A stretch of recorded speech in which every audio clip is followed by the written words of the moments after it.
BFM Business présente Tech Co Business, le magazine de l'accélération digitale. Frédéric Simotel. Allez, deuxième partie de cette émission sur BFM Business, puisque vous avez manqué la première partie de l'émission, c'est en replay, en podcast sur le site Tech Co.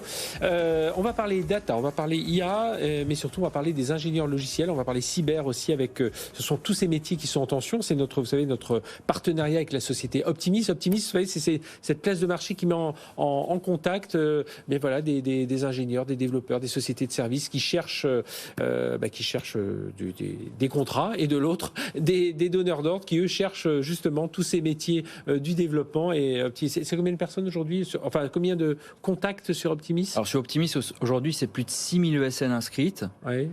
Plus de 250 000 freelances, donc ça fait une communauté de plus de 400 000 profils. Voilà, donc si venez vous connecter. Bonjour Alix Mearshams, bonjour Frédéric, directeur marketing d'Optimis, et avec nous également Philippe Trouchot, CTO de PwC. Bonjour. Bonjour Frédéric. Et si vous avez, il n'y a pas eu d'ouvrage récent là sur la cyber, ça fait quelques années que l'autre est sorti. Alors on fait ce premier point, on a l'habitude de se voir régulièrement tous les mois, toutes les 6 semaines avec Alix. Voilà, faire un état des lieux.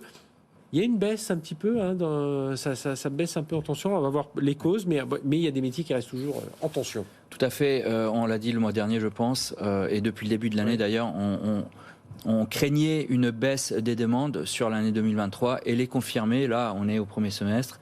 Donc, les derniers relevés qui datent de quelques jours nous montrent encore ce trimestre une baisse de 15% des besoins des entreprises en IT. À l'inverse, et c'est logique du coup, une hausse de 15% aussi du nombre de profils disponibles, donc les prestataires en intercontrat comme on dit, quand même. Ce qui induit que notre indice, donc P2I, qui suit un peu la tension et la santé du marché, en un seul trimestre a été divisé par 2. Donc le marché est très détendu en ce moment, sauf effectivement, comme vous le dites, sur certaines techno-spécialités.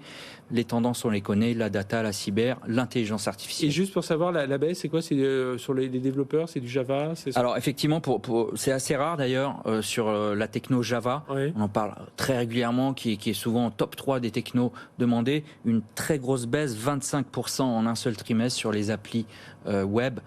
C'est énorme, effectivement. On va revenir sur les domaines émergents.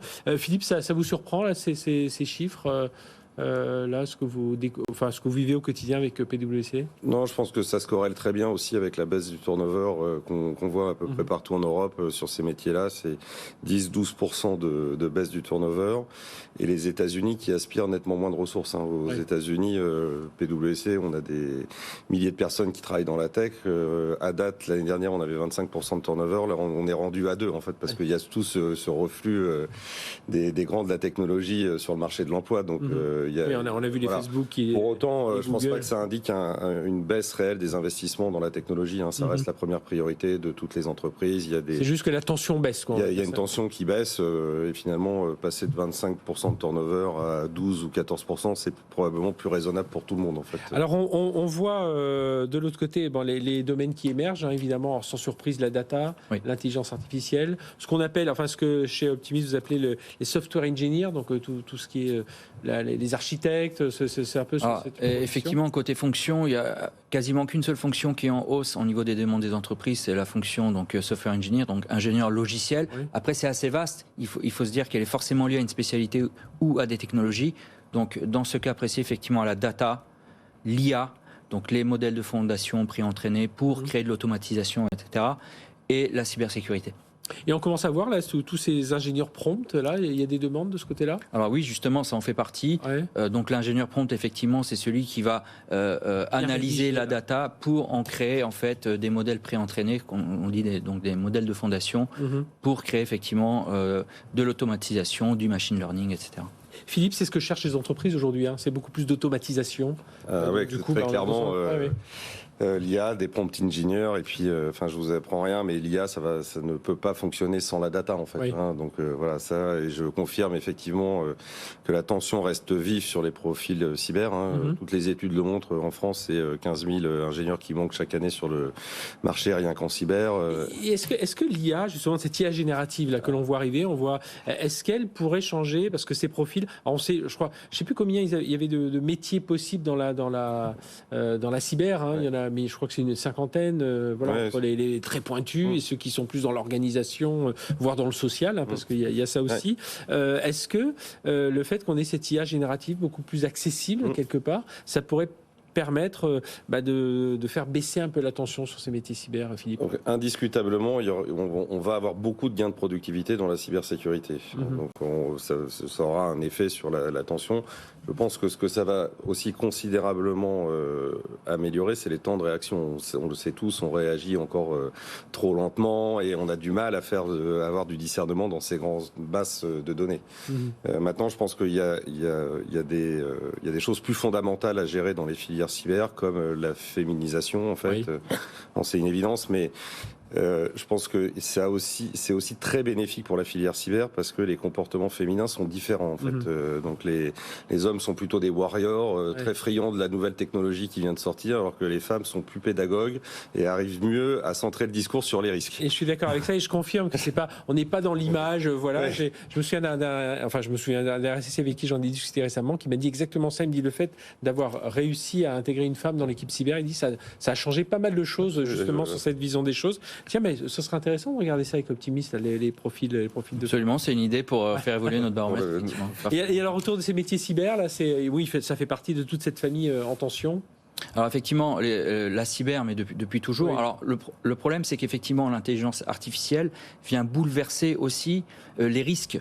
Les risques sont multipliés parce que l'automatisation, elle est aussi vis-à-vis donc d'utilisateurs malveillants. Oui, c'est ça. Il y a l'IA for hackers aussi. Tout à fait. Donc il faut aussi créer de nouvelles fonctions et de nouvelles spécialités cyber pour contrer de façon plus forte et plus difficile ces nouvelles menaces. Oui, c'est ça, parce qu'aujourd'hui, quand on parle d'IA et de cyber, il y a l'IA for cyber, il y a la cyber pour l'IA, parce qu'il faut aussi protéger les applications IA, donc ça fait un double métier. Oui, et puis il y a surtout un constat qu'on peut souligner, c'est le crime organisé, quel qu'il soit, en fait, il se saisit toujours plus rapidement des technologies que les entreprises, en fait. Donc on sait, prenant tous les raccourcis possibles. On n'interdit pas ChatGPT chez les hackers. Comme on n'interdira pas l'accès au quantum aux cybercriminels. Et alors, est-ce que ça... Je reviens un peu à ma question, mais est-ce que cette IA peut faire changer un peu les choses, justement, par rapport à cette tension sur ces métiers cyber, Alix? Alors, la tension, je pense que c'est le côté, en fait, bouleversant qui est compliqué, parce que dans l'IT, c'est très difficile d'anticiper.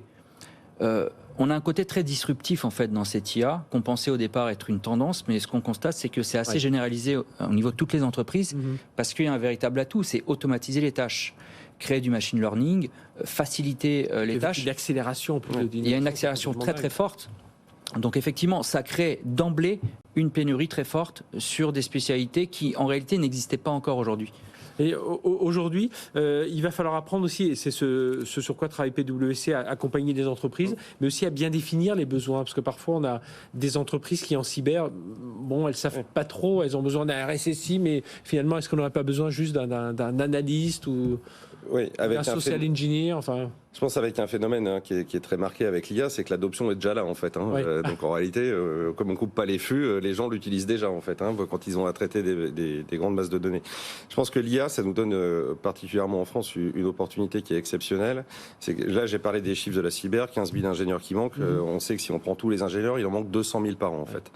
Or, avec l'IA, je pense qu'on a une opportunité de réintégrer dans des cycles d'ingénieurs des gens qui n'y sont pas rentrés. En fait, ceux qui ont échoué au début des classes prépa pour des raisons de niveau socio-économique. Oui, qui sont partis vers d'autres. Qui sont partis vers d'autres choses, mais dont on peut faire des très bons ingénieurs, en fait. Et avec, finalement, probablement besoin de moins de background un peu théorique sur les mathématiques. Donc, je ne dis pas qu'on va déclasser les ingénieurs, je dis juste, au contraire, en termes d'inclusion et de diversité, là, il y a une nouvelle filière, elle est probablement plus accessible et, comme ça a été souligné, les débouchés sont d'ores et déjà là, en fait. Donc, j'y vois une vraie belle opportunité. Voilà, le message est lancé à ceux qui se posent encore des questions. Il y a cette nouvelle filière qui arrive. Merci à tous les deux. Philippe Trouchot, CTO de PwC, et Alix Mircham, directeur marketing d'Optimis. Optimis, donc notre partenaire sur cette opération, sur ce baromètre. Et puis on intègre ce nouveau critère, repérer les profils féminins pour notre prochain baromètre. Merci à tous les deux.